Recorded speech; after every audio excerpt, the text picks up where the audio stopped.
Hello everyone and welcome back to another review for a great game I beat recently, and that game is none other than Ghost of Tsushima, the director's cut on the PlayStation 5. Developed by Sony's own studio Sucker Punch of Sly Cooper and infamous previous game fame, if you will. And this game was originally released in 2020 for the PlayStation 4 as a late life cycle game for the PS4 system.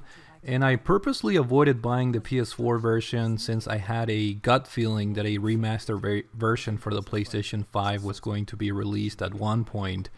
Thankfully, I didn't have to wait too long for the game since the director's cut version was released in 2021.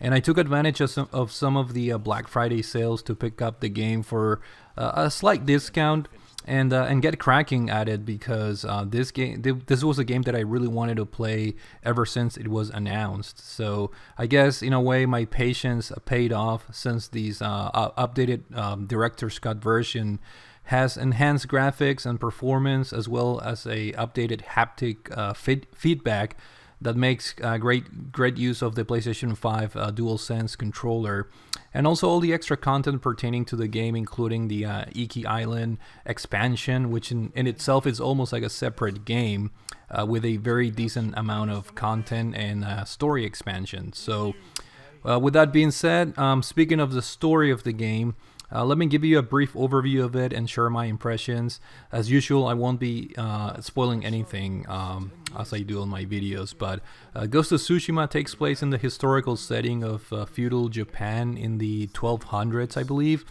and deals with the Mongol invasion of the island of Tsushima in Japan. The samurai try to prevent the invasion, but the enemy forces were I guess simply too much, and the island falls to the Mongol army led by the antagonist of the game, Khotun Khan. This defeat not only allowed for the invasion to happen, but it also nearly eradicated the best Japanese warriors, namely the samurai. So the protagonist of the game, which you take control, is Jin Sakai, a samurai that also happens to be the nephew of the Japanese Lord Shimura. So Jin Sakai barely survives the Mongol attack, and it's up to him to recruit whatever remaining Japanese warriors are left in the island to not only rescue his uncle, but to regain control of the island by driving the Mongols out of the Tsushima, and of course defeat the Khan. One thing I appreciated about the story of this game is that it remains simple for its duration. Sure, there are some twists and turns and surprises in terms of the story and characters, but nothing too crazy like some of the games I played recently, like Scarlet Nexus, which leave you scratching your head more often than not in terms of the confusing story. But the main storyline for this game here is to regain control of the island by driving the Mongols out, nothing more, nothing less.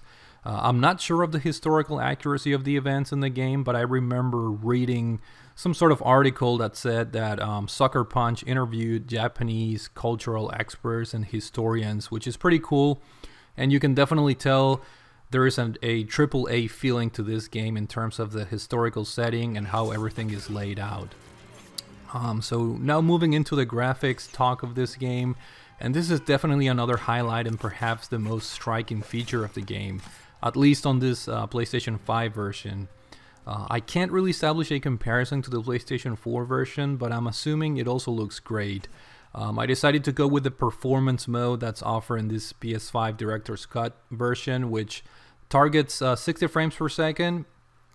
And it looks and it just looked and felt great. I mean, to be honest, I think the setting of the game definitely helped the cause to provide great graphics, in the sense that most of the game is set in the feudal Japan era and features, for the most part, rural environments with mostly nature and vast fields and lands, instead of, say, a modern setting that would have required different sorts of like buildings and landscapes and all that. So another cool thing is that this game features weather and time of day effects that really give the game and its graphics so many shining moments.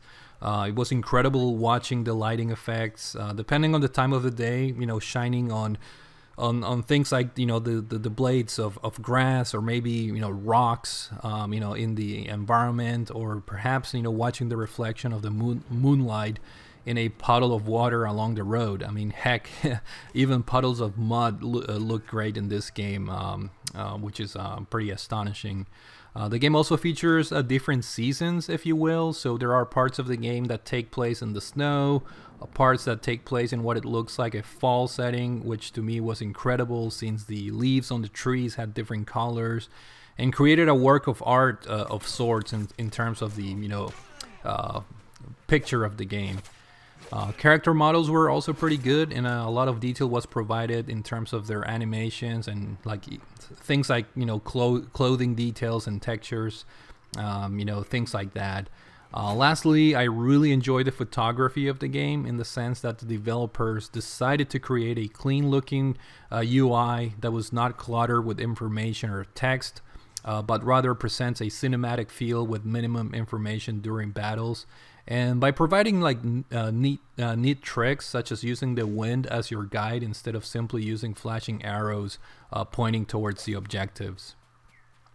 Now, the sound department in this game is also another solid point. I played the game using English voices, and thought the voice actors did a great job, and the game never felt quote-unquote fake. I also tried using the Japanese voice acting for a little bit, but went back to the English voices. I'm used to playing for example, the Yakuza games with the native, Japanese language, obviously. And so I thought I should try it out for this game for added immersion, but I could tell something was a little bit off, so I reverted back to English. I heard some people complain about bad synchronization in terms of the voices and the lips, the lip movement. But I didn't notice anything major. Maybe this is something that was fixed in the PlayStation 5 version, so I'm not really sure. The soundtrack in this game is kept to a minimum, perhaps to provide a more realistic feeling to the game, and in my opinion that worked out pretty great. Now lastly, the gameplay, which is another strong point in the game, and I'm really glad Sucker Punch figured this out, because when the game was revealed, I was afraid this could be all eye candy but no substance in terms of gameplay. But I'm glad the final product delivered with some great combat and gameplay. In terms of the larger picture, this game really is a third-person, I guess you can call it a Far Cry type of game, set in feudal Japan setting. Now I'm sure I'll get blasted saying this, because for whatever reason, a lot of people hate anything Ubisoft related, but truthfully, this game takes the same open world formula from those games. After all, in this game, you overtake enemy outposts, you gather collectibles throughout the world, you climb lighthouses and activate them to open up your own map. You hunt animals to craft upgrades and so forth. So I can go on and on, but everything I said is the Far Cry formula to a T in terms of the big picture, obviously.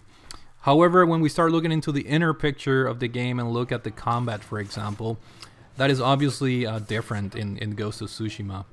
If I had to describe the combat in this game, I'd say it's a combination of the Batman Arkham game's free-flow combat system with some Souls-like elements, if you will. As you progress through the game, you will learn different combat styles and stances that you will use to better defeat different types of enemies. And these are basically broken down in stances that are effective against, for example, sword enemies, shield enemies, spear enemies, and tank type of enemies. As you fight the enemies, you have to ideally switch between these stances to gain an advantage over the enemies, which I thought was pretty cool. The game, the game lets you do this in a fairly creative way. So you basically use your shoulder button in your controller, and each stance is kind of like coded to a controller button that makes sense. So that definitely helped me a lot when playing this game. For example, you use the triangle button to activate the spare stance, which, the way I pictured that on my head was, a triangle has a pointy head, which, is the same as a spear or a lance. And then, for example, the circle button, it's the stance that's good against shielded enemies, and it's easier to remember because the enemies in this game use round shields. And then tank enemies are the square, and sword enemies are the X button. So it was very easy to remember and a very creative way of labeling the controller for something that you're going to be switching on and off, throughout the combat sequences. You can also use other item weapons such as throwing knives, smoke bombs, explosives, bow and arrows that you can upgrade as you progress in the game. But truthfully, the most fun for me was the regular combat, which starts being fairly challenging because early in the game you don't have any upgrades both in terms of your weapons and your character itself, such as health points. So 2 or 3 hits from the enemies can kill you early in the game. However, since I was doing a lot of the early side missions early in the game, I was able to level up rather quickly and became very strong to the point I decided to increase the difficulty from normal to hard somewhat early in the game. And in fact, this was recorded during one of my live streams. Some of you guys might have joined that when I did that.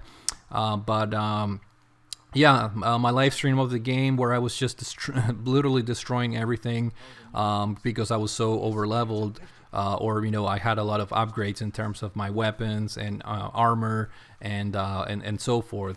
So then I changed the difficulty to hard, and it was definitely a better experience. However, even when you are well equipped, this game really forces you to apply crowd control and distance yourself during combat in such a way where only 1 or 2 enemies are engaging combat with you. If more than 2 enemies are attacking you, you will likely be in trouble very quickly. So the separation between the big groups of enemies is key in this game. So learning how to dodge an enemy attack patterns is also key, and this is the part where I see elements from the Batman games and Soul games being combined into an interesting combat system. The game also features duels, which are a form of, of a major or boss battle where your reflexes will be put to test, especially if you are playing the game on hard difficulty.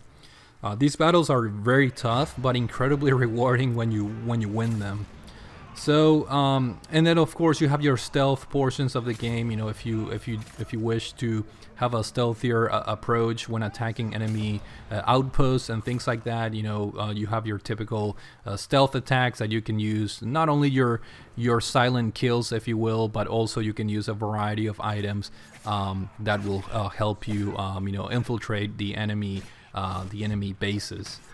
Stepping aside from combat, we also have platforming sections that are generally applied to reach secret like temples, for example, and obtain charms which you can equip to have effect bonuses on your character. The platforming sections were a nice break from the action, and I love the Hollywood-esque camera angles from climbing the mountains and all the gorgeous vistas as you progress the somewhat linear platforming sections. Although some of them do require some thought in terms of what jumps and steps you have to take next. One gameplay feature unique to this PlayStation 5 version is the next-gen, haptic or rumble settings, courtesy of the DualSense controller. And let me just say that I was floored as to how this feature added more to the immersion of the game. For example, when you're riding your horse, the rumble sensation changes depending on the speed of your horse and the type of terrain you're riding on. So it's hard to explain how cool this is, but I really hope DualSense next-gen rumble features are included in more games from this point onwards, because to me, it can be a game changer when it comes to immersion. As mentioned earlier, I decided to go all out with this game because I was having so much fun. So I ended up doing all the side quests, all the upgrades, all the collectibles. So to put this in a short summary, I basically went for the Platinum Trophy in the game, and it never really felt like a hassle. It was just a very natural want and desire to get the Platinum, just because the game was so much fun to explore and just to do the missions, regarding these fantastical setting in the game. Now, most of the side missions are interesting since they are related to characters you meet during the game, and so you will learn more about those particular characters and their past and their past and background information and things like that, which I thought it was pretty cool. Some concepts for the side missions were a little bit overused. For instance, there were a lot of side missions where you had to track down characters or enemies and had you looking at the ground to check out for their footprints. So this particular concept was overused in my opinion, so that was kind of like one of the things that bothered me a little bit in terms of the missions in the game. But all in all, I put over 60 hours in this game, and I still need to explore the Iki Island expansion, extra content from this director's cut. So I will definitely be back for some more action. So whether you are a PS4 or PS5 owner, Ghost of Tsushima is one of those exclusives that are a must-have in your collection. And I'm personally excited to see what's in store next for Sucker Punch, the developers of this great game. So with that being said, hopefully you guys enjoyed this video. Thanks for watching, and I will see you all later. Take it easy.